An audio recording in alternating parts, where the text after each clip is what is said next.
So hello everyone, कैसे हो आप सभी लोग। उम्मीद है आप स्वस्थ और अच्छे होंगे। तो आज हम अपना नया चैप्टर लेकर आए हैं यूनिट एंड मेजरमेंट्स, जो कि चैप्टर नंबर 2 है। और इस चैप्टर को आज हम नए सिरे से शुरू कर रहे हैं।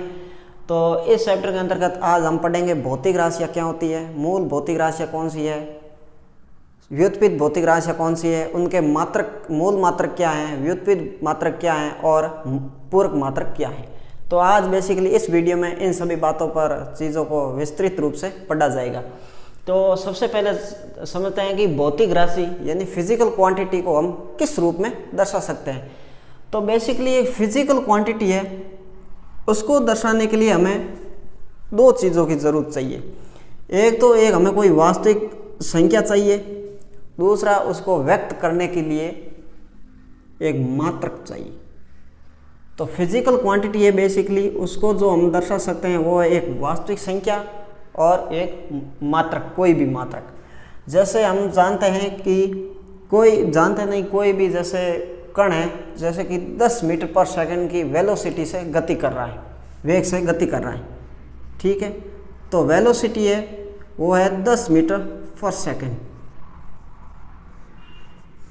तो वेलोसिटी एक फिजिकल क्वांटिटी है। इसका जो वास्तविक भाग है वो है 10, वास्तविक संख्या, वास्तविक भाग नहीं, वास्तविक संख्या। तो वास्तविक संख्या है वो उसका जो अमाउंट है वो है 10। तो 10 हो गया n, और इसके मीटर पर सेकंड जो इसका मात्रक है वो हो गया न्यू।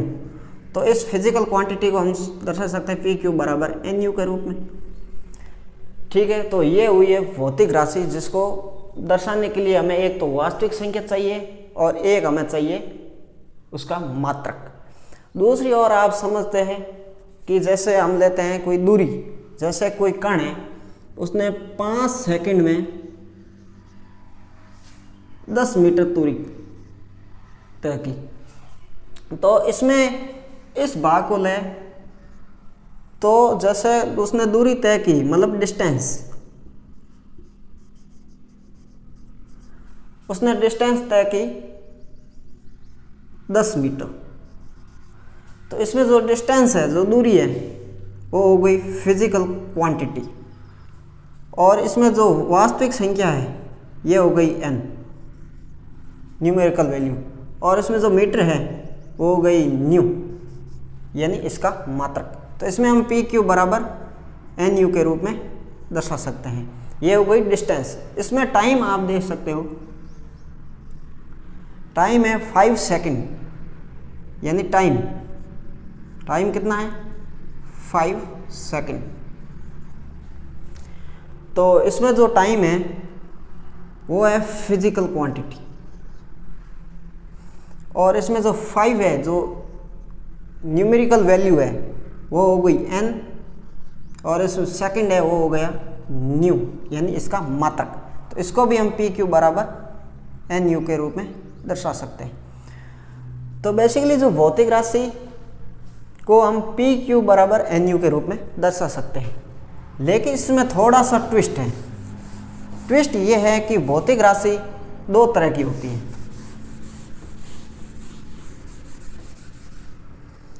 भौतिक राशि दो तरह की होती है। इसमें एक तो होती है स्केलर, यानी अदिश राशि, और एक होती है सदिश राशि।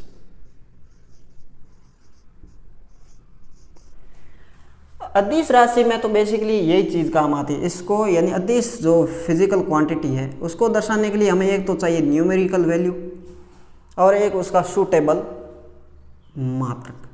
जैसे हम देख सकते हो कि चाल, जैसे किसी वस्तु की चाल है, चाल मीन्स स्पीड है वो 20 मीटर पर सेकंड है। तो इसमें जो 20 है वो n है, और मीटर पर सेकंड है वो है न्यू। लेकिन ये हुई अदिश राशि। इसको दर्शाने के लिए हमें सिर्फ एक न्यूमेरिकल वैल्यू और उचित एक मात्रक चाहिए अदिश राशि में। जैसे कि द्रव्यमान है, किसी वस्तु का द्रव्यमान है 25 kg। तो द्रव्यमान एक फिजिकल क्वांटिटी है।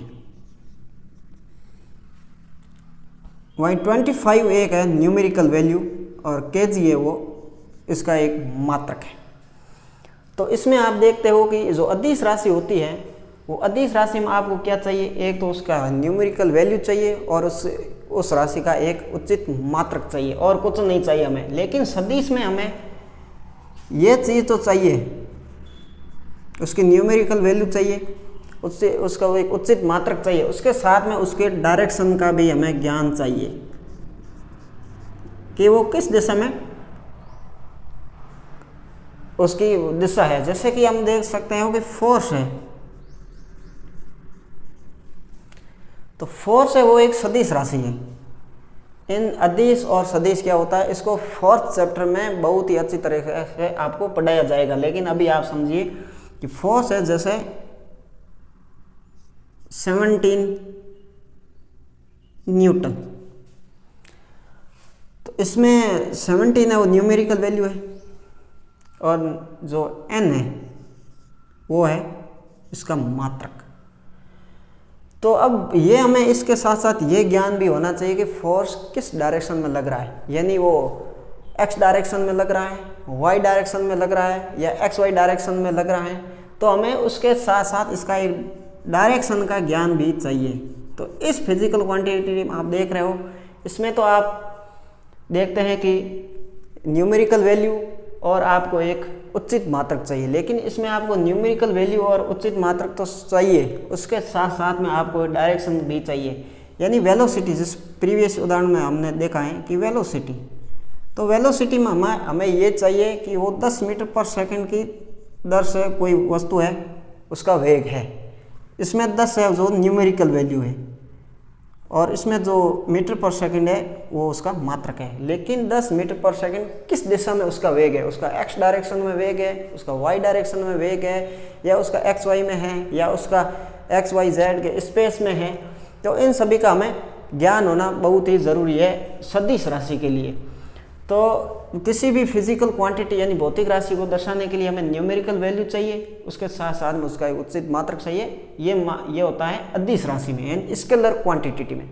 अगर हम बात करें वेक्टर क्वांटिटी सदिश राशि के बारे में, तो उसमें न्यूमेरिकल वैल्यू और उसको उचित मात्रक तो चाहिए ही हमें साथ में, उसके साथ में हमें डायरेक्शन का ज्ञान भी चाहिए। तो ये होती है बेसिकल भौतिक राशि है, फिजिकल क्वांटिटी है, उसको दर्शाने का तरीका।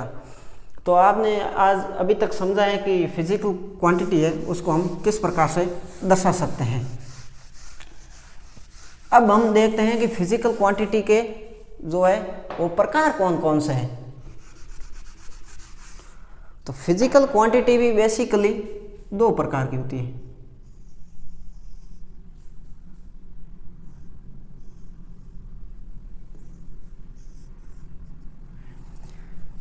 एक तो होती है फंडामेंटल फिजिकल क्वांटिटी, मूल राशियां, मूल भौतिक राशियां।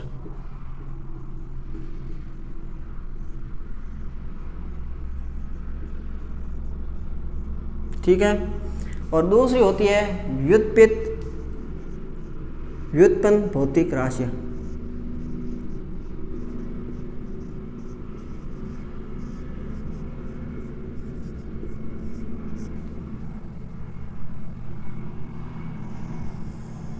और एक होती है पूरक भौतिक राशि।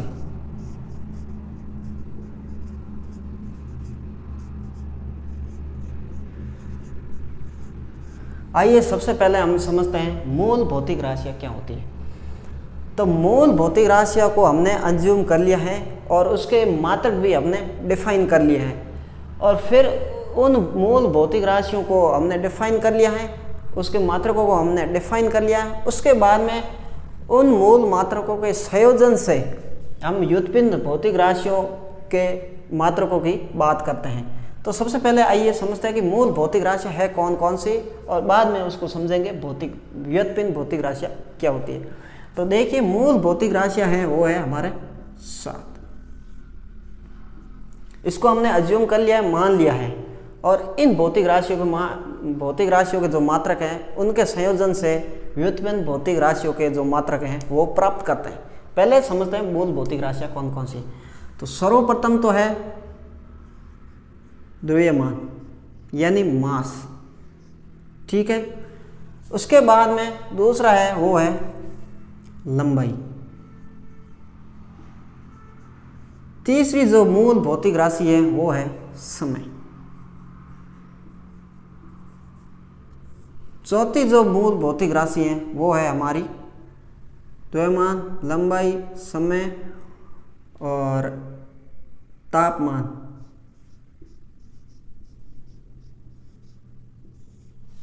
उसके बाद में हमारी जो भौतिक राशि है वो है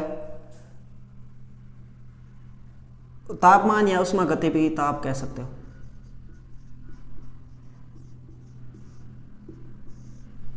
विद्युत धारा,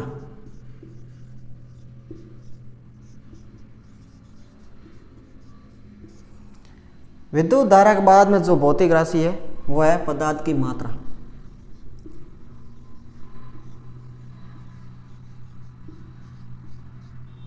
और उसके बाद में जो है ज्योति तीव्रता।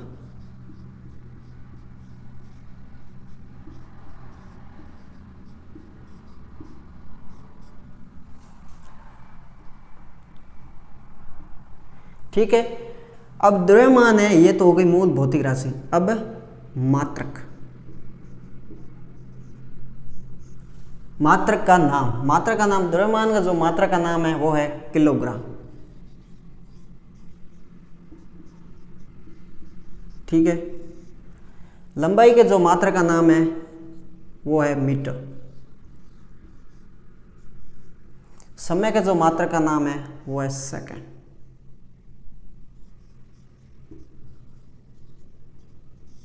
इसका जो मात्रक का नाम है वो है केल्विन।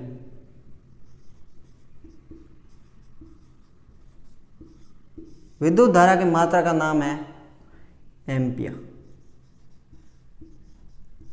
पदार्थ की मात्रा जिसका मात्रक है मोल। और ज्योति तीव्रता के जो है उसका है कैंडेला।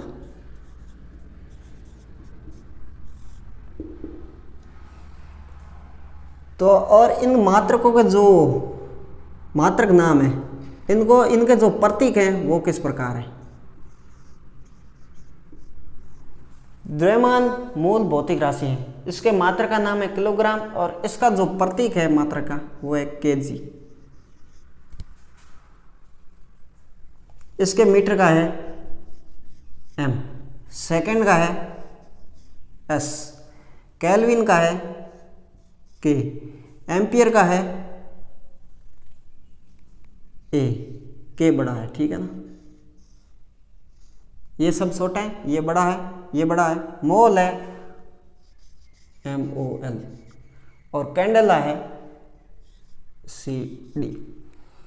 तो मूल भौतिक राशियां हैं वो हमारी 7 है। ये हमने अज्यूम कर लिए मूल भौतिक राशियों को, और मूल भौतिक राशियों से हमने अज्यूम किए 7, और उस भौतिक राशियों से हमने इसके मात्रक नाम निकाले। मात्रक नाम है किलोग्राम, इसका metre, second, kelvin, ampere, mole और कैंडेला। और इनके प्रतीक है KG, M second, metre second, kelvin, ampere, mole और कैंडेला, ठीक है। ये इनके प्रतीक हैं और इनके मात्रक नाम हैं और ये मूल भौतिक राशियां हैं, ठीक है। तो जो हमने मूल भौतिक राशियां हैं वो 7, उसके प्रतीक और उसके मात्रक नाम बता दिए। तो अभी तक हमने मूल भौतिक राशियां, उसके मात्रक और उसके प्रतीक को समझ लिया है। तो अब समझ लेते हैं कि ये हमने इसको मात्रक 1 kg दर्शाया है, ठीक है। तो वास्तव में ये 1 kg है कितना, तो ये 1 kg है कितना, तो इसको सर्वप्रथम हम इस मानक, जो ये हमारे मानक है, मानक मात्रक है, इन मानक मात्रक की वैल्यू हम फिक्स कर देते हैं कि ये 1 kg वास्तव में है कितना। तो देखिए इसमें जो समझाया गया है कि फ्रांस के पेरिस के पास सेवरिस में स्थित अंतर्राष्ट्रीय मापतोल ब्यूरो में रखे किलोग्राम के अंतर्राष्ट्रीय आदि प्रारूप एक प्लेटिनम इरिडियम मिश्र धातु से बना कोई एक बेलनाकार सिलेंडर है, ठीक है। कोई फ्रांस देश है, उसमें एक कोई प्लेटिनम इरिडियम नाम से कोई एक मिश्र धातु से बना एक सिलेंडर है, और इस सिलेंडर का जो द्रव्यमान है वो हमने द्रव्यमान मानक के रूप में लिया। यानी अब हम समझते हैं कि मानक के रूप में ले लिया, मतलब अब इसका जो जितना भी द्रव्यमान है उसको हमने 1 kg मान लिया है। तो इसका 1 kg मानने का मतलब यह है कि इसको हमने मानक मान लिया है। इसके मानक मानने के बाद हमने अभी जैसे कोई हमारी चीज़, जैसे कोई मापी, जैसे हम मानते हैं कि कोई पिंड है, कोई 10 kg का है, तो अब इसका मतलब क्या हुआ, इसका मतलब हुआ कि हमने पहले कोई एक मानक जो है वो द्रव्यमान का जो माप है वो माना है, जिसका जो फ्रांस में प्लेटिनम इरिडियम से एक मिश्र धातु बनी हुई है उसका द्रव्यमान है 1 kg। तो अगर हमारा कोई जैसे कोई वस्तु है उसका भार, वो भार नहीं, उसका द्रव्यमान 10 kg है, तो इसका मतलब है कि ये जो वस्तु है वो इससे 10 गुना भारी है, 10 गुना भारी है। तो इसमें हमने ये माना है कि ये हमारा एक संदर्भ है, संदर्भ मतलब ये मानक है, इसी के थ्रू हम हर चीज़ को मापने की कोशिश करते हैं। ये हमने एक फिक्स कर रखा है। जैसे आप कहते हो कि मेरे पास, जैसे कि ये बुक है, इसका भार है 1.5 kg, तो इसका मतलब ये हुआ कि जो हमने संदर्भ मानक kg का माना है, जो द्रव्यमान, इसकी जो ये बुक है वो 1.5 गुना भारी है। तो इसका मतलब यही होता है कि kg को हमने मानक मात्रक के रूप में माना है, और इसका जो द्रव्यमान है वो, ये जो सिलेंडर है प्लेटिनम इरिडियम से बना हुआ, इसको मानक मान लिया है 1 kg, और इसी के थ्रू हम सभी विषयों में चीज़ें मापने की कोशिश करते हैं। तो अब ये तो हमने समझ लिया कि 1 kg का जो मानक है वो मात्रक मान लिया। अब हम मानते हैं मीटर। हम कहते हैं कि कोई वस्तु 1 मीटर लंबी है, तो किसके पहले हमने 1 मीटर कैसे माना है उसके संदर्भ में हम देखेंगे कि ये 1 मीटर वस्तु किस प्रकार लंबी है। जैसे इसमें लंबाई दी हुई है, जैसे मान लीजिए ये 1 सेकंड है, ये 1 सेकंड है, ऐसे एक अज्यूम जस्ट मान लीजिए ये 1 सेकंड है। अब इसके टुकड़े करो 2 9 9 7 9 2 4 5 8, यानी इस सेकंड के जो ये इतने भाग करो, तो इतने भाग करेंगे तो बहुत सारे भाग होंगे। मान लीजिए कि इस सेकंड के इतने भाग कर दिए 2 9 9 7 9 2 4 5 8, ठीक है। अब इसका जो ये इतने भाग किए तो एक भाग होगा वो 1/2 9 9 7 9 2 4 5 8 सेकंड होगा।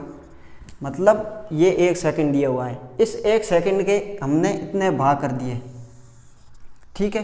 तो इतने भाग कर दिए, तो अब जो एक भाग होगा वो 1 इतना होगा, तो 1/2 9 9 7 9 2 4 5 8 जो सेकंड होगा, उसमें जब प्रकाश गति करता है इस अंतराल में जब प्रकाश गति करता है, तो वो गति करते समय इस अंतराल में जितनी दूरी तय करता है उसको हमने 1 मीटर मान लिया है। मैं वापस आपको समझाता हूँ। मान लीजिए ये कोई 1 सेकंड है, ठीक है, जस्ट अज्यूम, उसके इतने टुकड़े कर दीजिए, तो इसके 2 9 9 7 9 2 4 5 8 इसके इतने टुकड़े कर दिए। अब हम बात करेंगे एक टुकड़े की, इसके एक छोटे से टुकड़े की, यानी इतने से टुकड़े की, तो ये टुकड़ा होगा वो इतने सेकंड के बराबर होगा। अब इस सेकंड में प्रकाश द्वारा जितनी दूरी जो चली गई है, तो उसमें जो चली गई दूरी है वो इतनी होगी लगभग 1 मीटर के, तो वो जो दूरी होगी वो हमने 1 मीटर मान लिया है, ठीक है, समझ गए आप। तो 1 मीटर का मतलब क्या होता है, तो 1 मीटर हमने यहाँ से मानक मान लिया। अब 1 मीटर की तुलना में अब हम देखते हैं कि जो हमारा कपड़ा है वो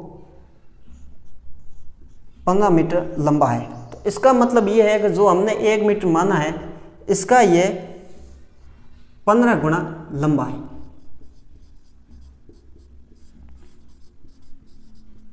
ठीक है, आप समझ गए। 1 सेकंड है, उसके इतने टुकड़े कर दीजिए 1 सेकंड के, और उस एक टुकड़े में जितने प्रकाश के द्वारा जो चली गई दूरी होती है वो होती है 1 मीटर, और उसको हमने 1 मीटर के रूप में डिफाइन कर दिया। अब जब हमने किसी अपने कपड़े की बात की है कि वो 15 मीटर लंबा है, तो इसका मतलब ये है कि जो 1 मीटर है इसका ये 15 गुना लंबा है। तो ये 1 मीटर की परिभाषा हो गई। अब हम समझते हैं कि सेकंड को हमने किस प्रकार परिभाषित किया है। देखो, सेकंड को परिभाषित करने का तरीका ये इसमें यह है कि जैसे कोई सीजियम परमाणु है 133, ठीक है, मान लीजिए इसके परमाणु का स्ट्रक्चर ये है CS, ये इसका नाभिक है, ये इसके इलेक्ट्रॉन। अब जब इलेक्ट्रॉन यहाँ से यहाँ गति करता है और वापस ऊर्जा को अपने छोड़ने पर वापस अपनी ओर इशारा आता है, तो फिर 9192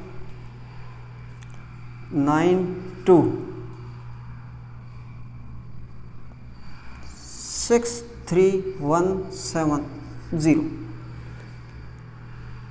आवर्तकाल।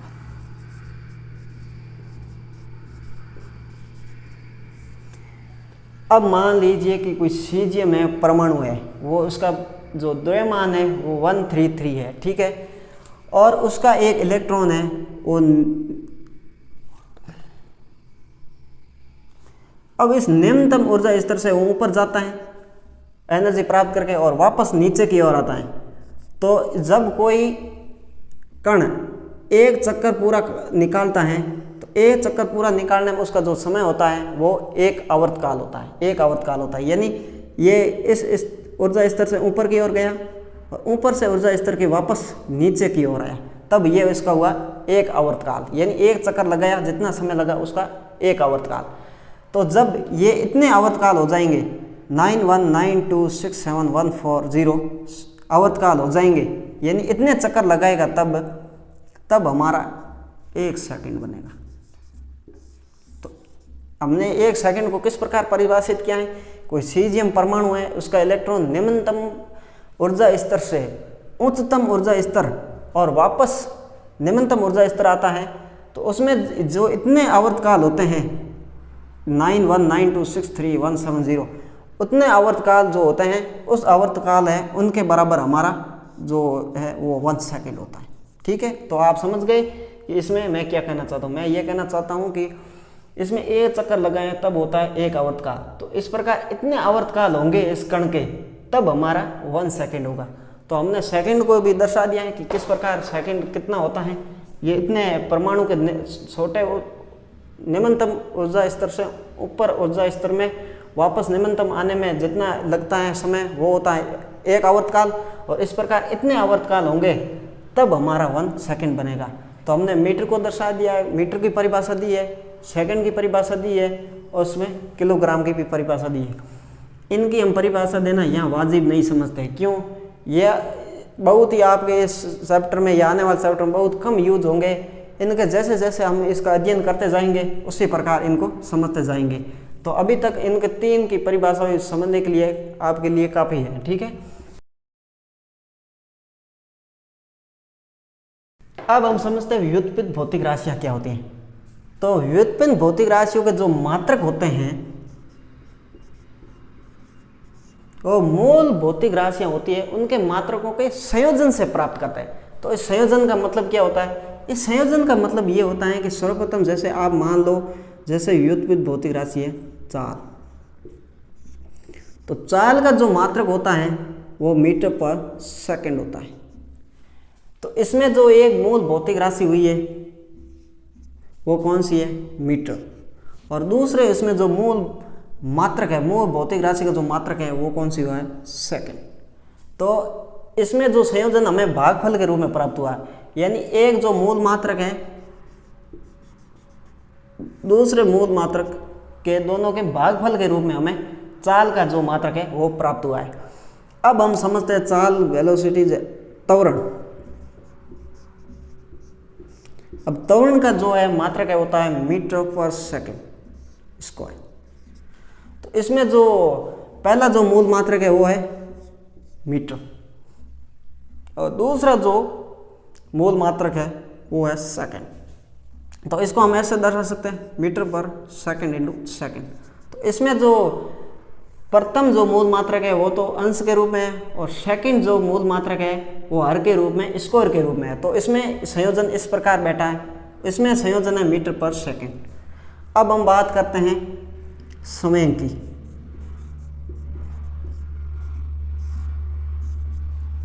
समय की होती है जो होती है mv, इसका होता है फॉर्मूला। तो m मतलब द्रव्यमान kg, वेलोसिटी का होता है मीटर पर सेकंड। तो इसका जो हमें मात्रक मिला वो kg अपॉन में मीटर इंटू सेकेंड। यानी इसमें मूल मात्रक है वो kg, इसमें मूल मात्रक है वो मीटर, मीटर ऊपर रहेगा। और तीसरा जो मूल मात्रक है वो सेकंड होगा। तो इसमें हम देखते हैं कि जो व्युत्पन्न भौतिक राशियाँ होती है, जो भौतिक राशियाँ होती हैं, इनके जो मात्रक होते हैं वो मूल भौतिक जो मात्रक होते हैं उनके संयोजन से प्राप्त होता है। अलग अलग प्रकार के संयोजन देखने मिलते हैं। इसमें मीटर पर सेकंड संयोजन देखने को मिला, इसमें मीटर पर सेकंड स्क्वायर देखने को मिला, इसमें kg मीटर पर सेकंड स्क्वायर देखने को मिला। जैसे हम देखते हैं न्यूटन फोर्स का क्या होता है ma फॉर्मूला, m मतलब kg, इसका होता है मीटर अपॉन में सेकंड स्क्वायर, यानी kg मीटर। तो इसमें आप देख सकते हो कि kg मीटर पर सेकंड स्क्वायर, यानी इसमें जो मूल भौतिक राशियों के जो मात्रक हैं, मूल मात्रक kg मीटर और सेकंड मिला है। तो इस प्रकार आप देख सकते हो कि हमारे पास भौतिक राशियाँ तो बहुत सारी होती हैं, जिसकी कोई बहुत सारी 500, 600, 700 कितनी भी हो सकती है, लेकिन हमारे पास मूल मात्रक है वो सीमित ही है। वो कितने हैं? 7 है। अब इन 7 जो मूल मात्रक है इनके अलग अलग तरह के संयोजन निकालते हैं, और इनके अलग अलग तरह के संयोजन से हम विभिन्न प्रकार की भौतिक राशियों को प्राप्त करते हैं। तो अभी आपने समझ लिया कि मूल भौतिक राशि क्या है, उसके मात्रक नाम क्या है, उसके प्रतीक क्या है, उसकी डेफिनेशन को भी आपने समझा। अब आपने समझा कि व्युत्पन्न भौतिक राशि जो मात्रक होते हैं, जो मूल भौतिक राशियाँ होती है, उनके जो मूल मात्रक होते हैं उनके अलग अलग संयोजन से भौतिक राशियों के जो मात्रक है वो प्राप्त करते हैं। अब होते हैं पूरक भौतिक राशियाँ, और इसके होते हैं पूरक मात्रक। तो इसमें बेसिकली 2 भौतिक राशियाँ हैं। नंबर 1 तो है समतल कोण,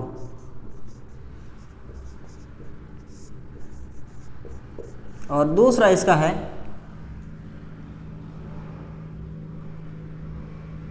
ठोस कोण। समतल कोण और ठोस कोण। तो समतल कोण का जो मात्रक है वो तो है रेडियन,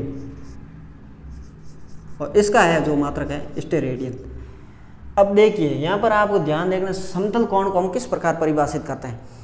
जैसे आप एक गोला लीजिए, एक गोला, ठीक है, जैसे गेंद लीजिए, ठीक है। अब इस गेंद में से आप क्या कीजिए कि एक कोण निकालने की कोशिश कीजिए। जैसे ये होता है कोण,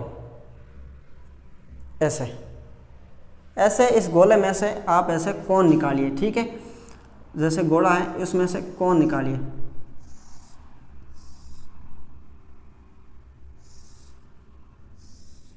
इसमें से जो एंगल बनेगा, जैसे आप जैसे मैं समझाता हूँ, ये गोला है जैसे। अब इस गोले में से आप इस कोई कोण निकालिए। कोण कैसे? जैसे इस प्रकार का कोई कोण निकालिए। तो इस प्रकार कोण निकालने के बाद जो ये एंगल बनेगा ना, ये एंगल होगा सॉलिड एंगल, यानी ठोस कोण। तो ठोस कोण होता है वो होता है डी ओमेगा, और इसका जो फॉर्मूला होता है डी ओमेगा डी ए मतलब ये जो क्षेत्रफल। जब आपने ऐसा कोण निकाला, ये जैसे आपने कोई स्पेयर है, स्पेयर में से सेंटर में से आपने कोई कोण निकाला तो ये एंगल हुआ। इस एंगल के द्वारा ये जो होगा वो सरफेस होगा, जो एरिया होगा, तो उस एरिया को तो हम कहेंगे डी ए, और ये जो होगी इसकी आर होगी त्रिज्या, तो आर स्क्वायर। तो स्टेरेडियन को दर्शा सकते हैं डी ओमेगा। जो ये सॉलिड एंगल होता है वो एरिया डिवाइडेड बाई त्रिज्या का स्क्वायर यानी रेडियस का स्क्वायर। उसी प्रकार अब देखते हैं, ये तो हो गया ठोस कोण। अब ये समतल कोण, समतल कोण मीन्स होता है प्लेन एंगल। इसमें आप ये सर्किल मानिए, सर्किल में ये मान लीजिए इस सर्किल की रेडियस है r और ये दूसरी ये कोई रेडियस है r, तो ये होता है एंगल, ठीक है। और इस एंगल में ये आप देखते हो कि ये जो है वो है आर्क यानी चाप। तो इसको हम परिभाषित करेंगे रेडियन को, ये मान लीजिए थीटा। तो छोटा एंगल के लिए हम डी थीटा मानते हैं, डी थीटा। और ये जो चाप है ये है मान लीजिए डी एस, यानी ये डिस्टेंस, ये छोटी सी दूरी के लिए मान लेते हैं डी एस, और त्रिज्या इसकी आर। तो D theta equal to D S upon में आर, और D omega D A divided by R square. तो ये हो गए समतल कोण, ये ठोस कोण, और ये दोनों ही विमाहीन राशियाँ हैं। विमाहीन राशियाँ मतलब इनके विमा नहीं होती है। विमा कैसे नहीं हो सकती, क्योंकि ये है मीटर में और ये भी है मीटर में, तो मीटर इंटू मीटर कैंसिल हो गया, यानी इसका मात्रक तो है रेडियन, लेकिन इसकी जो विमा है वो विमा नहीं है, विमाहीन है। विमाहीन इसलिए है क्योंकि meter divided by meter cancel हो गया, तो बच्चा कुछ नहीं। इसमें हम देख सकते हैं कि इसकी जो विमा है वो मीटर है, जैसे इसकी जो विमा है वो केजी है। क्यों?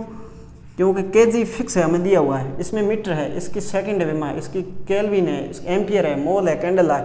लेकिन और इसमें आप देख सकते हो कि मीटर पर सेकंड में इसकी विमा है एम, और इसके अपॉन में टाइम कर दे तो टी, तो एम टी माइनस 1, इसकी विमा ये हो गई। लेकिन इसमें मीटर डिवाइडेड बाय मीटर है, यानी दो समान जो भौतिक राशियां हैं, जो समान राशियां हैं, मात्रक हैं, उनका जो है वो डिवाइडेड हो रही है, इस कारण बच कुछ नहीं रहा, इसलिए ये विमाहीन राशि है। इसी प्रकार इसमें आप देख सकते हो कि स्टेरेडियन है, इसमें भी डी ए अपॉन में आर स्क्वायर। क्षेत्रफल का जो होता है वो मीटर स्क्वायर, और इसका होता है मीटर इंटू मीटर, यानी ये कट कटा के, ये भी इसका मात्रक तो है स्टेरेडियन, लेकिन ये है विमाहीन राशि। तो आज आपने ये सभी के बारे में चर्चा की है, मूल भौतिक राशियाँ, व्युत्पत्ति भौतिक राशियाँ और पूरक भौतिक राशियाँ। तो आने वाले चैप्टर्स में नए टॉपिक को कवर किया जाएगा। तब तक के लिए मैं आपको यही सलाह दूंगा कि आप इस वीडियो को अच्छी तरह से पढ़ें, इसको समझें, और हमारा चैनल अगर आपको अच्छा लगे तो इसको सब्सक्राइब करें। तब तक के लिए धन्यवाद। जय हिंद।